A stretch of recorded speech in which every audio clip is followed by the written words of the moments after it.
This is Hunt Palmer.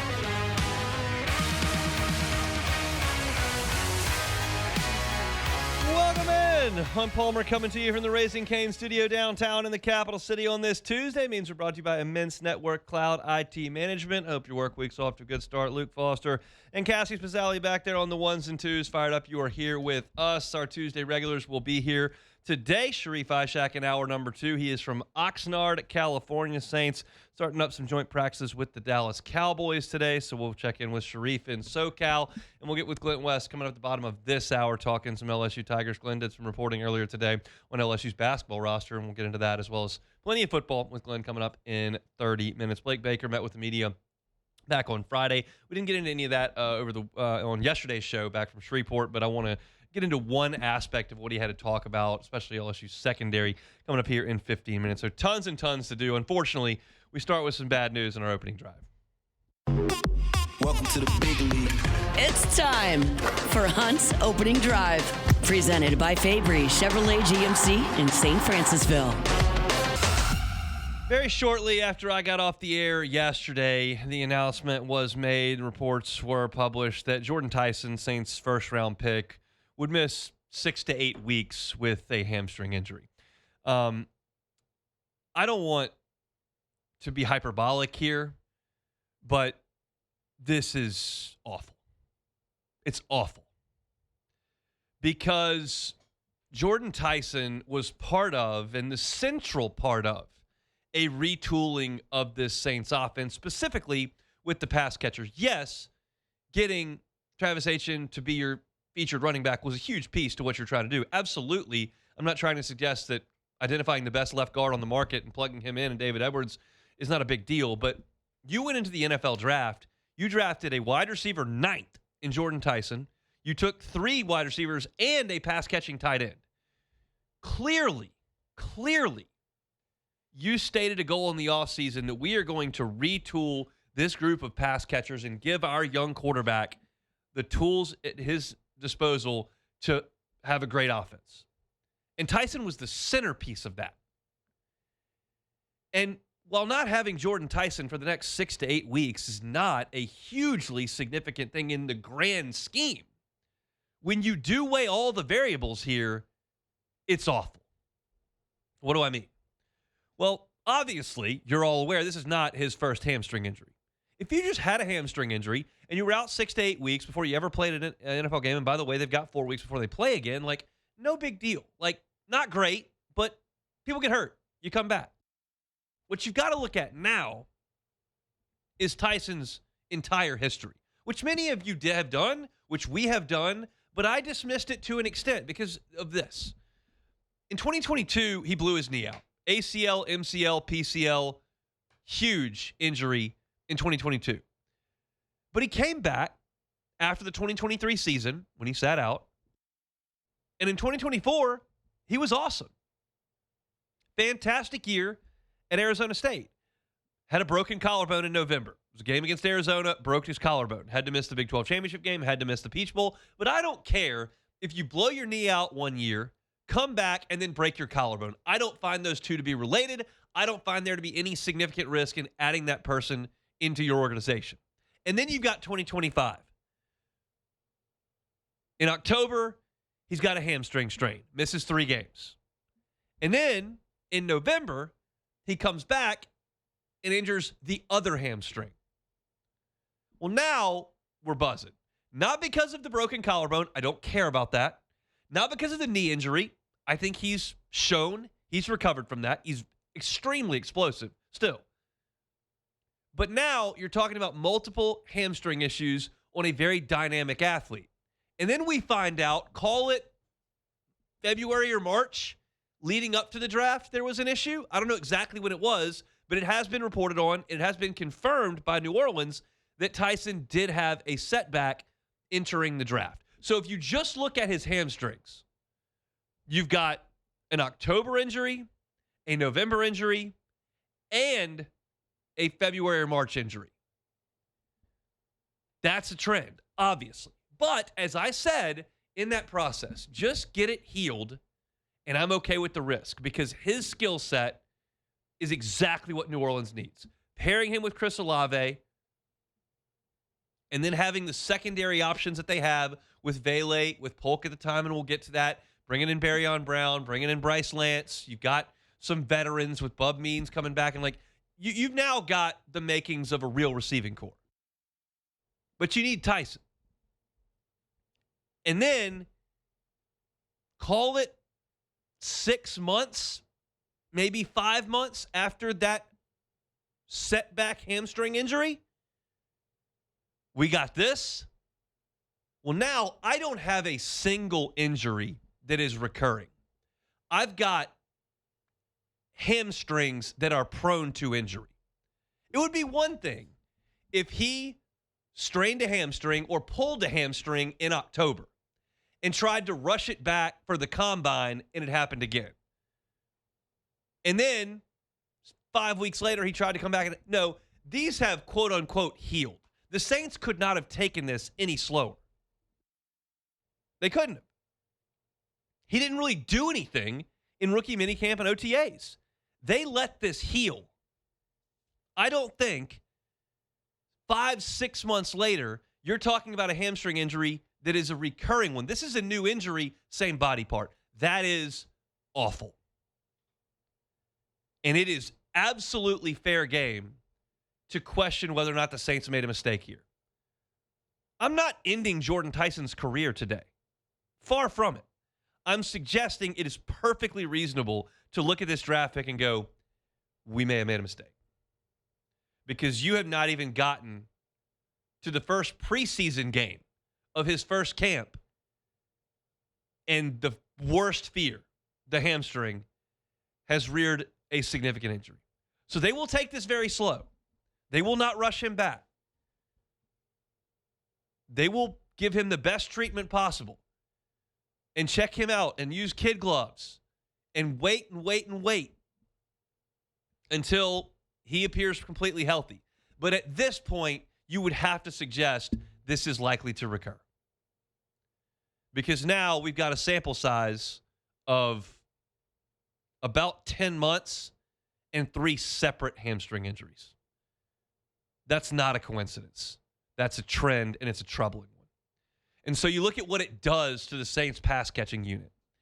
And what appeared to have been a really well-reconstructed room that starts with Olave and has Tyson right behind him. And then you've got Devon Vele, who's proved himself at 2 different stops now to be a functional NFL receiver. That you're talking about number 3. And Jalen Polk, a former second-round pick, who looked the part. That's 4 very, very competent wide receivers before you get to Barryon Brown, before you get to Bryce Lance, and before you get to the Bub Means of the world. That is a well-tooled room. Well, now your first-round pick is questionable indefinitely. Questionable indefinitely. And one of your assets, which was a former second-round pick, retired. He's out. So now you're back to Chris Olave, Devon Vele, and then a bunch of unproven guys. And you're now back to where I don't suggest your number 1 is a top 10 NFL number 1. I don't suggest your number 2 is a top half of the NFL number 2 in Vele. And everybody behind them is not necessarily considered an above-average league player. You are now a well below average wide receiver room without having Jordyn Tyson, without having Jalen Polk. Now, if Barryon Brown becomes a stud, awesome.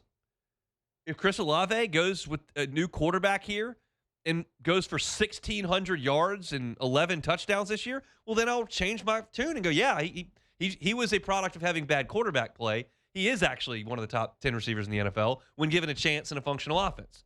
I'm willing to change my opinion based on new information. But the information I have right now is that you're a well below average NFL wide receiving core. And you spent a lot of assets to go retool this group. And your top pick is a chronic hamstring injury and one of your top 4 options retired. So this is not good. This is not good at all. I don't mean to sound every panic alarm in near sight, but this is a trend that is very, very troubling with Jordyn Tyson. So he's going to miss the rest of camp, obviously. Those are valuable reps for a young player, obviously. By the time he comes back, you're going to be in the middle of a season trying to game plan and potentially playing from a hole because your schedule's so hard right out of the chute with those 2 road games. It's just a hard way to ramp yourself up. And then you got to worry about it recurring time and time again. Such a bummer. Hand up. I loved the pick. I thought it was absolutely worth the risk because of his ability and where he fits on this roster. I thought it was awesome. And he showed that in the limited camp reps that the media got to see. They're like, yeah, this guy's different fast twitch. Unfortunately, maybe his body can't handle it. Such a bummer for New Orleans to lose Jordyn Tyson. So you certainly hope that, hey, 8 weeks from now, that hamstring's healed. He gets into game shape. He's able to get into practice, ramp things up, and he's ready to go. Call it week 5. Ready to go.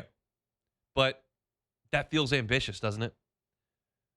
I hope I'm wrong, but my tune has changed on that Saints pick at number 9 because I thought I loved it with the attributes that he has, but that medical was always a red flag, and it reared its ugly head prior to the first time the Saints took a preseason snap. We'll talk to Sharif Ishak about it coming up here at the bottom of hour number 2. We'll do that at 2:30.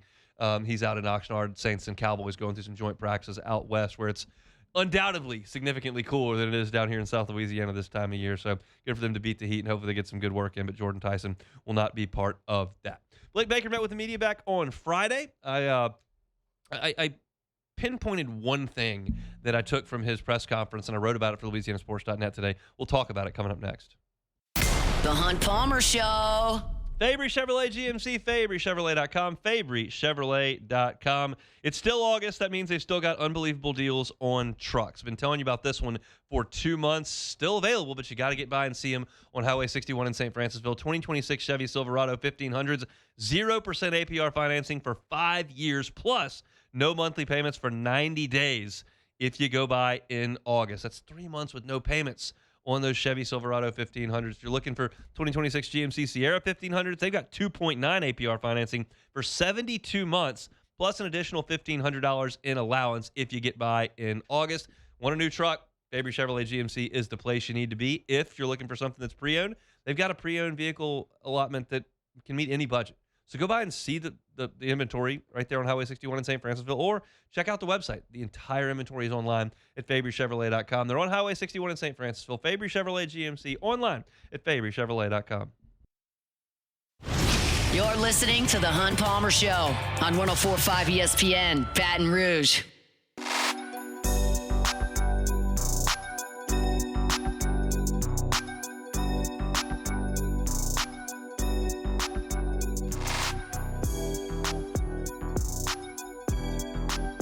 Tell you about the Highland Insurance Group. They're online at HighlandIG.com. That's HighlandIG.com. Jonathan Carbo and his team, they're awesome when it comes to group and employee benefits. I know that's a sore spot for a lot of business owners these days. You want to insure your employees. You want to make sure that they've got the right medical insurance. You want to make sure they've got the right dental and vision, but it's expensive. It can be cost prohibitive. And if you can't get the benefits right, you might lose some talent from your organization. You don't want that. But the bottom line is important. And the Howard Insurance Group knows that. And they're not promising you that they can come in and shop 11% off the top. They're promising you a conversation, and they're promising you that they have options. They can give a second opinion. They're an independent broker that's got contracts with multiple carriers. And if you're with a carrier and you have been for 5, 8, 10 years, and those rates keep climbing and keep climbing and keep climbing, and it's getting uncomfortable for you, talk to Jonathan Carbo and the Howard Insurance Group. See what they can do for you. They've had a lot of success with businesses in South Louisiana, making sure that their employees are properly covered. So talk to Jonathan and his team at the Howard Insurance Group. They're online at HighlandIG.com. All right, Blake Baker met with the media back on Friday, and we didn't get really into any of that sound because obviously we spent the vast majority of the show on Skip Bertman, but there was some of it that I enjoyed, and I think Blake Baker's going to have a good defense this year. He talked about wanting to get more return yardage on those interceptions, and we saw back on Friday the the defensive backs working on interceptions and returning those interceptions for big plays. And there are a couple of pieces to this bite that we're going to play that are interesting. One, talking about the importance of actually getting those balls into the end zone, and two, the attributes in his secondary that he enjoys. So this is LSU defensive coordinator Blake Baker. Yeah, I think it's a combination of guys being more in tune to exactly what the scheme is, and then you look at, sometimes it comes down to just better players, to be honest with you. And when you look at us this year, man, we have great length in the back end. All those guys have extremely good ball skills. And when you look back on the tape in a self-scout standpoint, I think we had four interceptions where we were tackled by a quarterback last year. So it's a point of emphasis. We need to turn those all the way into touchdowns. You can look back at the OU game. Whatever play, early first drive, we pick it off, get to the 4-yard line. Instead of scoring, we throw a pick the next down. So it's been a big point of emphasis for us this fall camp. Interesting. So, 4 times tackled by the quarterback. I didn't know that. I did remember that they got that pick in the first quarter, that first drive of the Oklahoma game, and Terrell Perkins ran it down inside the 5-yard line, and then Michael Van Buren threw an interception on the first snap LSU ran in the game. I did remember that. But LSU did a great job last year getting their hands on the football. LSU last year had 17 interceptions. That was 9th nationally. So DBU was making plays on the football, and they expect to do that again. They want to pay those off, and I think they will make some plays on the football this year. You look at what you lost in Mansour Land and A.J. Halsey were certainly really, really key pieces to your secondary, but D.J. Pickett and P.J. Woodland come back. You're well aware of that. Those two combined for 5 interceptions and 12 pass breakups last year. Ty Benefield has been a ball hawk his entire career. He had 5 interceptions at Boise State, had 17 more passes defensed. Tamarcus Cooley had 2 interceptions last year. Deshaun Spears comes into the star role. We know he had a couple of interceptions, including one that he did cash in for a touchdown against Florida last year. These guys have experience taking the ball away. And one attribute that I really enjoy about this LSU secondary, I talked about it in the spring, but we're revisiting it now that football is upon us. This is an incredibly rangy and long secondary. Nobody out there looks like DJ Pickett. He's 6'5" corner. There just aren't a lot of those. The long corners are 6'1". Like Haven Finney is a long corner. He's 6'1". Pickett is enormous, and there's video of him over the weekend making a high point interception against Trey Wilson, who he's significantly taller than, who plays wide receiver. Pickett's got the ability to use those long arms and that leaping ability to go up with every wide receiver that LSU will face. There's no question about that. Now, P.J. Woodland's not the biggest guy. We know that. He's a little bit undersized. But you look at the other guys in that secondary. Ty Benefield is 6'3". He's 6'3". Deshaun Spears is 6'3". You look at Benefield, Spears, and Pickett, that's 6'3", 6'3", 6'5" in the secondary. And what does that do? Well, it's just like a basketball team playing a zone defense. You got that length and range. You tighten windows. You make passes have to fit into smaller places. You're able to use your arms and your range to outreach wide receivers for contested catches and to knock those away, or better yet, bring them back the other way. It's a really, really great skill set, a great attribute to have in the secondary. Now, look, LSU's had plenty of really good defensive backs that weren't necessarily 6'3" or 6'5". Like A.J. Halsey last year was closer to 6 feet tall, but just a menace out there. Y'all are well aware of that. But I like the length and the range that this secondary brings. And I like the fact that they can get their arms on wide receivers and tight ends and make things a little bit more difficult for them. And I don't worry at all about P.J. Woodland's size. P.J. Woodland plays 5 inches taller than he is because he's physical and he sticks his nose in there and he's tough and he just gives you a lot of physicality in an undersized body. But the other guys are not undersized. They're legit. And there are so few things that we can tell when we go out to practice. Like I've harped on this now for 3 weeks. Y'all get the point. We don't see a lot. But we can see the players. You can see them physically. You can see their size. And they're not inflating what Ty Benefield is physically. He looks like an NFL safety. He's 6'3". He's big and filled out. He's a 4th-year college player. Yeah, he's huge. Deshaun Spears has looked like Eric Reed since he got to LSU. He's just a big dude. 6'3", north of 200 pounds. He's big.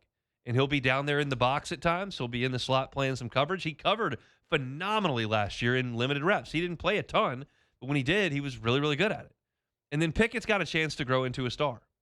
Like the whole number drama thing is going on here, but I don't care about that. I care about what goes on the field.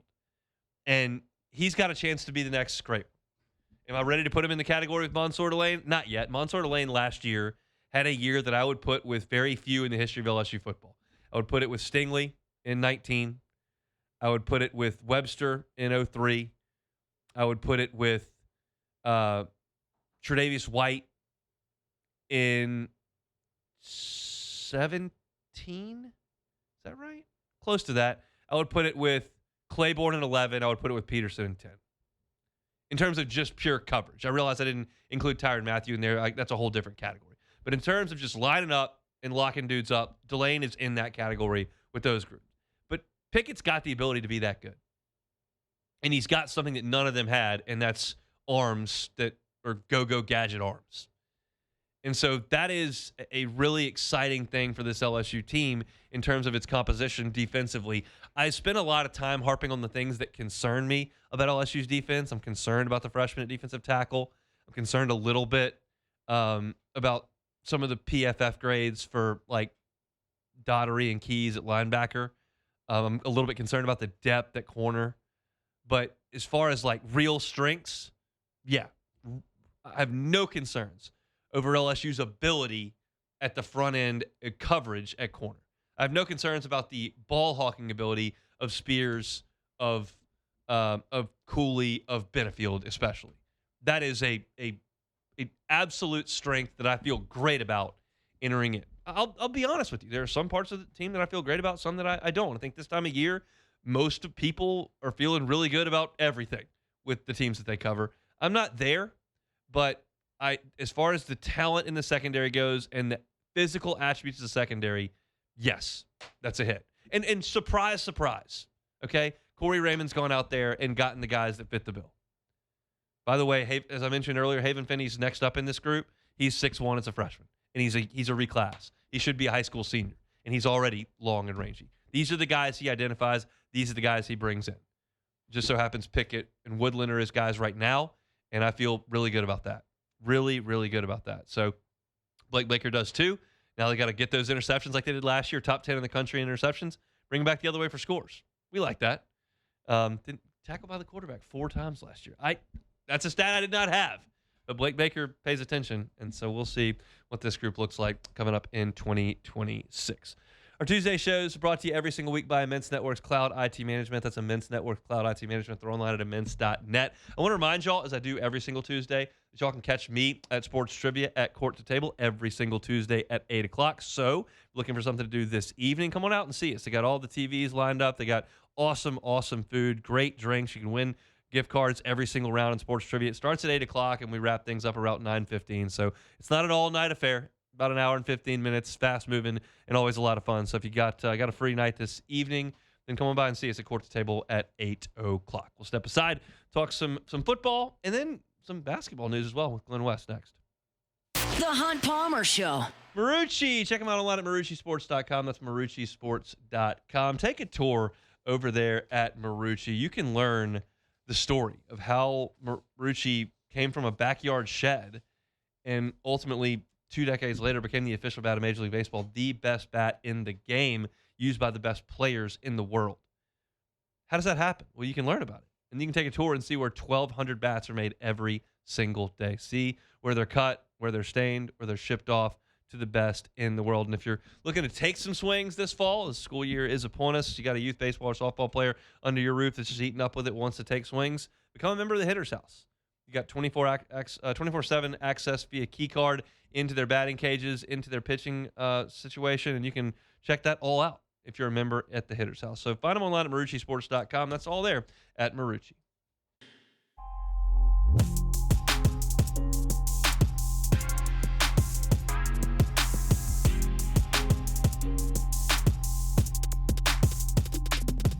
Chugging along here on a Tuesday, brought to you by Immense Networks Cloud IT Management. We'll have Sharif Ishak in an hour from Oxnard, California. He's out there with the Saints as they do some joint practicing with the Dallas Cowboys. Looking forward to catching up with Sharif in sunny SoCal in 60 minutes. Right now, we'll talk Tigers with Glen West. He's senior writer over there at On 3, part of the team at the Bengal Tiger.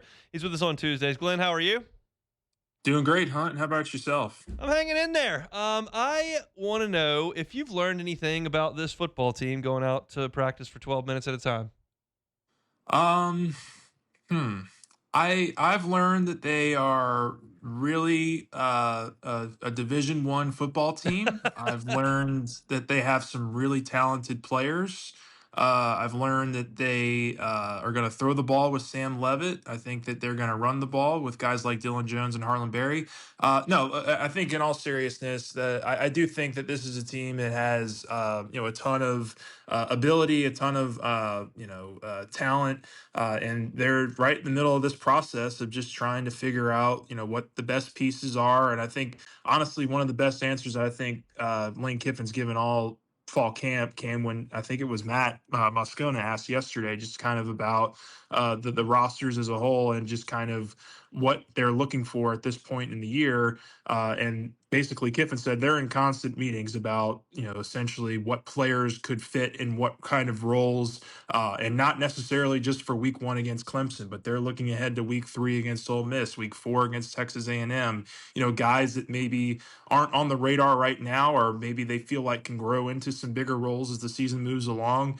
They're always in constant evaluation of their depth chart and of their roster, and I think that's probably been one of my bigger takeaways from what Lane Kiffin's had to say this fall. So I'm very interested to see what that looks like in terms of just what we see in Week 1 against Clemson out on the field versus maybe what we see at the end of the month even against Texas A&M. One of the guys I want to talk to you about is Jordan Ross, because when I hear people talk about Jordan Ross, one of the first things they say is 5-star, which is cool. Mm-hmm. He was a 5-star 2 years ago. He has a sack and a half as a college player. Would you be more surprised if Jordan Ross had 11 sacks or a sack and a half like Jack Pyburn had last year?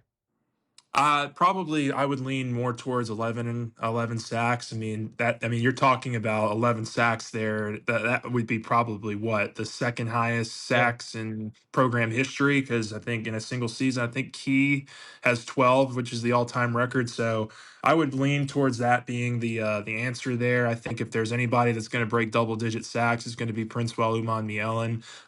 But I do think that they like Jordan Ross. That's not to say anything bad about Jordan Ross, but he also missed practice yesterday, and we saw Dylan Carpenter getting some run with the first team. I think Lamar Brown is certainly ascending up the program as well. So they're going to have some competition there, and I could see that being a rotation kind of deal at edge opposite of Prince Will until they kind of figure out who works best opposite of him and who gets the most consistent pressure on the quarterback. But Ross will be in that number for sure. I'm starting to be able to tell when Lane Kiffin's wheels start rolling and he's actually giving you an answer, and then sometimes he just dismisses the question completely. And one of the ones where he did start talking and thinking was talking about the freshman playing a lot on the defensive line, and does that concern you? And he did use the word concern and said that old teams win. Do you share that concern with that youth that is going to be out there early and often on the defensive front? Yeah, I think we can. There's two buckets to this line of thought, right? We can be super excited about what those guys and what their futures hold, and getting them on the field as quickly as possible, what that could do for their futures. But you also have to kind of blend that with the fact that there'll be some growing pains here early in their careers as well. And that was even something that I think Blake Baker touched on last week when he was asked about those three freshmen as well. And so they seem to be on the same page there. That there could be some growing pains with these three guys, but also, I think it says a lot about where LSU thinks this rotation is right now, that Anderson and Gerald's, particularly on the interior, are filling such a massive role, and that's that they beat out guys like Stephylon Green and Malik Blockton and Dominic McKinley so far. So I think that those two guys, if they're the ones that are the most ready to play Week 1 against Clemson, those are the ones that are going to play the most. And so I will be curious to see just though kind of how that rotation works on the interior in particular, because I do feel like that with edge you can kind of ease Lamar Brown into it a little bit more. I do think there are a few more options out there. We've gone out there in practice, and Deuce Gerald's from day one of spring to right now in fall camp has been the most consistent interior lineman that LSU's used with the first team. And so massive expectations are going to be placed on his shoulders right from game one, it would appear. Glen West is our guest, senior writer over there at the Bengal Tiger, part of the team on 3. We've seen some highlights sprinkling out. They certainly curate those intentionally. We've seen diving catch, I think, from Malik Elzy. We've seen a touchdown run from Harlem Berry. Saw a pick from DJ Pickett. Any of those catch your eye in any way? I would say the run from Harlem was one that was really fun to watch, just because not only did it look like Harlem ran with some conviction there and hit the right hole, but it was a massive hole that he hit. I mean, if you watch the video and you slow it down, the offensive line really opened up a pretty gaping ocean for him to run through and to do damage with. And so, if that's something that we can expect to see more of from this run game and from this offensive line in particular, then I think this run game could be a real strength for this offense, and it always is for Lane Kiffin and Charlie Weiss, right? I mean, you always have to have that run game that balances out the pass, and they honestly, in some years, have even been a better run team than they have been a passing team in terms of their efficiency. So I think that's a mega good sign if they're able to continue to open up those kinds of holes for guys like Barry, for Dylan Jones, for Stacey Gage / Caden Durham, and for Levitt too. I mean, he's going to have some quarterback design runs. He's going to scramble some as well. But I do think that this run game appears to be on an upwards trajectory, and that's something that's really started from the early days of fall camp. Where do you think Caden Durham fits in? Yeah, it seems like he's battling right now for a role and for some reps there. I do think that there's a pretty clear 1-2 with Dylan Jones and Harlem Berry, and then it's going to be about who out of Stacey Gage and Caden Durham earns the what's ever left over. And so, I think there's still so much untapped potential with Caden. I think he's been, he's played through some nagging injuries his first couple of years, and this was a really big offseason for him, and it looks like right now he's going to be fighting for some meaningful reps, or for a lot of meaningful reps. And so I'll be curious to see what that looks like. But right now, just based off of everything we've seen and heard so far, I would say he's probably behind that Jones and Barry pairing. And it looks like Stacey Gage is also a guy that's really caught the eye of a lot of coaches. Do you have a read on backup quarterback? I would probably lean Husan Longstreet. I mean, we were out there yesterday, and Levitt got his full allotment of throws, and he was getting his full repertoire of individual drills and throwing against air. But I would say that Longstreet to me had by far the second most reps with that group and individual drills. And so I do think that they've been pleased with his progression throughout the offseason. I think that he's somebody that, can fill that backup role and do some of what is needed should something happen with Levitt. But I would probably lean towards Longstreet right now over Clark for that number 2 job. And let's transition over to basketball. I know you wrote a little bit about the approaching school year and LSU's lack of public numbers to this point. What have you learned? Yeah, I reached out today because I thought that there might be a question from you today about basketball. So nothing news earth shattering here. I think it's pretty much what most of us have expected for a while, but it looks like it'll be either next week or kind of around Labor Day. I was told right before or right after Labor Day is when we should have some announcements on the rest of the roster. So that obviously coincides next week with school starting. So hopefully we can get some answers here on some of these international guys, some of these other transfers that they've been working to get eligible and get officially a part of the program here. And it sounds like that should come together either next week or somewhere around Labor Day, which is also kind of around the time where your last day to add and drop classes is. So it makes sense that would be the timeline that LSU's looking at here. So hopefully we only have to worry another several days or so. So I have 3 C words here that I'm curious where you fall in with LSU's roster basketball wise going into the school year. Are you curious about it? Are you confident in it, or are you concerned about it? I'm more curious. I would say more curious than either confident or concerned. I think that's a good middle word to use there, because I just think that there's so many new pieces from so many new places that they're going to have to get indoctrinated into their system and into their way that they're going to have to play this year. And you're only really going to have about 6 weeks. Like, if we just do the math there, if LSU, for example, doesn't announce all their players until September 4th or 5th, well, that's only about a month until you have your first scrimmage against McNeese, and then you have another month after that until your first game. So You're really talking about anywhere between 6 and 8 weeks here, where you really have time to get your full roster together and get those guys gelling and get the chemistry going. So I think in that respect, it's a little concerning, but I do think that there's also a lot of really talented players, and that the wait will be well worth it here if they get across the finish line, the guys that they're thinking they'll get across the finish line. Glenn, we appreciate some time. We'll see you at practice. All right. Thanks, Hunt. He is Glen West, senior writer at the Bengal Tiger, part of the team over there on 3. I want to remind my friends over at Ochsner, it is back to school time, and our friends at Ochsner are well aware of that. For student athletes, parents got to make sure they're prepared with an annual sports physical. Proper hydration is obviously key. Stretching, rest, the right protective equipment, all very, very important.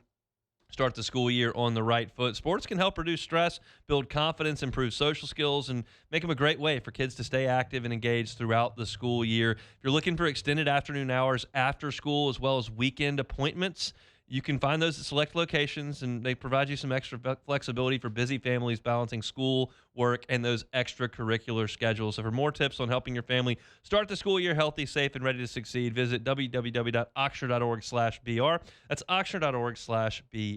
Chugging along here on this Tuesday. Curious probably is correct for me too when we're looking at this LSU basketball team.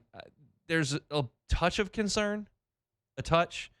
My confidence level is low because I just don't know enough to be confident. It sounds like LSU's staff is confident, and that's more important than how I'm feeling about it. But I am a little bit curious and perhaps a little bit concerned and really not all that confident because of the secretive nature of the entire operation.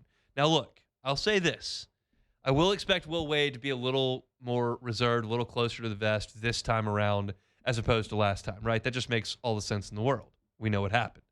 But I am curious about why it's been so slow and hopeful that there's some real news over the next couple of weeks. I think LSU school starts next week, and then got a couple of weeks before the ad drop date where you really need to be enrolled, and there's some leniency for student athletes, especially those who come from international. So they've got some time.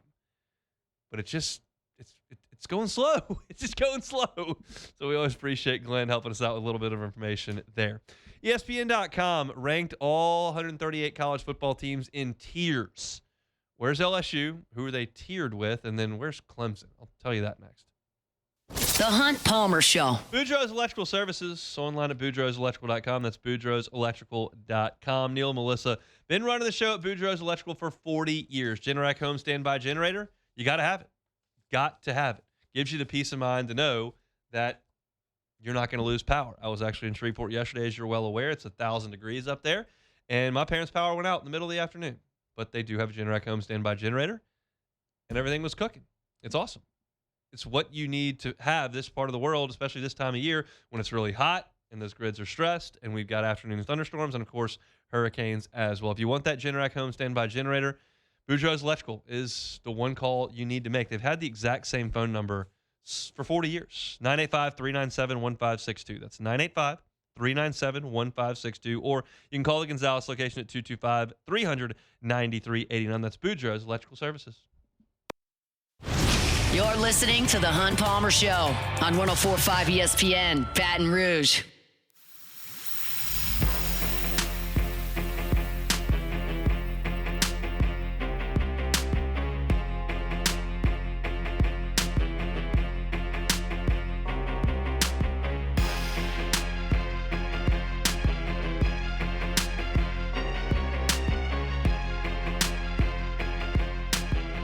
Winding down hour number 1 here on a Tuesday edition of the Hunt Palmer Show, brought to you by Immense Networks Cloud IT Management. Cybersecurity may not be top of mind for you every day, but it's important, and it can be very, very disruptive and extremely costly if it's not taken care of. And Immense, when you partner with them, can proactively monitor your network to make sure that you're not vulnerable to those cyber attacks where you can be locked out of your system or information can be compromised. And then all of a sudden, whether it's your employees' information or it's clients' information, it gets in a hand it's not supposed to be, and you've got a real problem on your hands.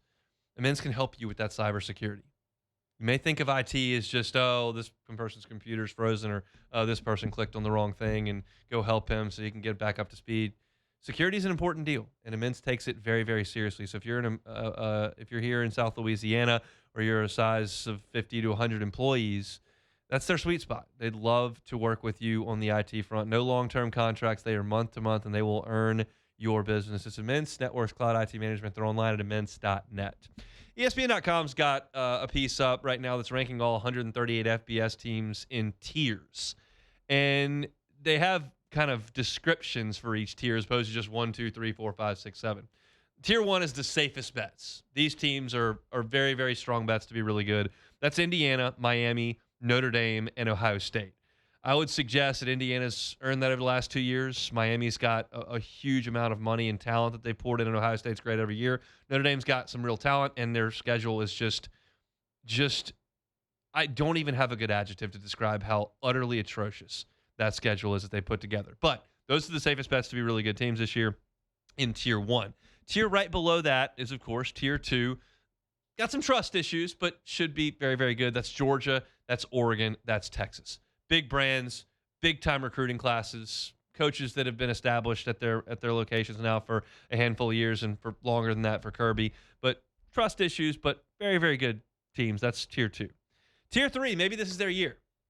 That's where LSU falls. It's BYU, it's Oklahoma, Texas A&M, Texas Tech, USC, and LSU. And I think that's reasonable. I think it's reasonable to put LSU in a group with Oklahoma, who made the playoff last year, brings John Mateer back, has a really good defensive coach, and just needs to be better on offense than they were last year. LSU's got to be better across the board. But A&M has some real pieces back for sure. Texas Tech spent a lot of money. We'll see what they can do at quarterback.